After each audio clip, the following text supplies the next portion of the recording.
त्यानंतर बघूया टॉप 9 बातम्या. सुरुवात राजकीय बातम्यांपासून. अजितदादांना मुख्यमंत्री बनवायचं आहे. दादा मुख्यमंत्री बनल्याशिवाय आता शांत बसायचं नाही. धनंजय मुंडेंचं कार्यकर्त्यांना आवाहन. विधानसभेमध्ये तुम्ही आम्ही जे स्वप्न पाहिलंय, या दादांना राज्याचं मुख्यमंत्री म्हणून पाहायचं, ते स्वप्न पूर्ण झाल्याशिवाय आपण स्वस्थ बसायचं नाही, हे युवकांच्या अध्यक्षांनी सांगितलं. एवढं सांगतो. अजितदादांना मुख्यमंत्री बनवायचं आहे, त्यामुळे कुठल्याही समाजाला दुखावून चालणार नाही. सगळी शक्ती घेऊन आपल्याला पुढे जावं लागेल. छगन भुजबळांचं मेळाव्यामध्ये वक्तव्य. स्वप्न आहे अजितदादांना मुख्यमंत्री बनवायचं आहे. पाय घसरला पडला तर उभं राहता येईल, पण आपली जीभ घसरली तर उभं राहणं कठीण होतं. शांततेनं सगळ्यांना बरोबर घेऊन जाण्याचं काम तुम्ही कराल तर विजय हा निश्चितपणे तुमचा आहे.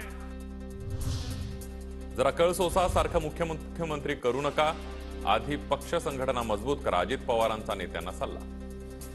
हे आताही बघितलं. बाबांनो जरा दमाने घ्या, जरा कळ सोसा.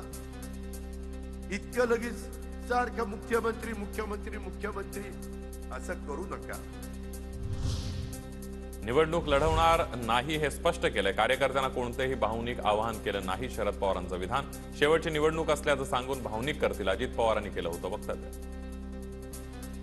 तिला उभं राहणार नाही.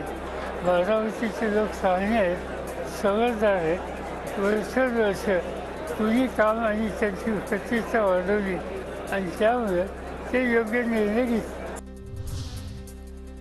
चिन्ह फक्त मर्यादित काळासाठीच उपयुक्त. सुप्रीम कोर्ट योग्य निकाल देईल. पुण्यातील मेळाव्यामध्ये शरद पवारांची प्रतिक्रिया.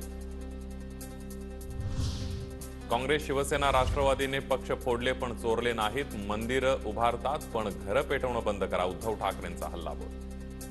काँग्रेस असेल, राष्ट्रवादी असेल, काँग्रेसने शिवसेना फोडली असेल, आपल्यात काही काँग्रेसची लोक आली असतील, राष्ट्रवादीने पवार साहेबांनी शिवसेना फोडली असेल, आपण राष्ट्रवादीतली लोक फोडली असतील. पण म्हणून जेव्हा सत्ता हाती आली तेव्हा काँग्रेस किंवा शिवसेनेनी अथवा राष्ट्रवादीने पक्ष संपवण्याचा कोणी पाप नाही केलं, कोणी विचार नाही केला.